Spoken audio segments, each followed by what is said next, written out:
સુરત સરથાણા વિસ્તારની ઘટના. બાઇક સવાર લૂંટારુએ 20,000ની લૂંટ ચલાવી.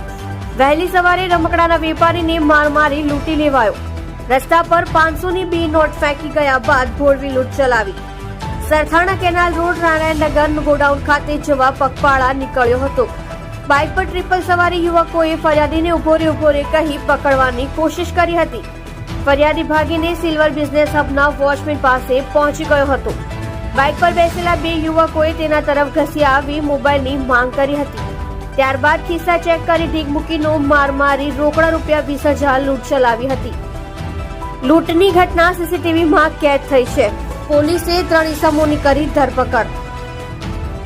તમે જોઈ રહ્યા છો કેપી ન્યૂઝ ચેનલ રફીક શેખની સાથે.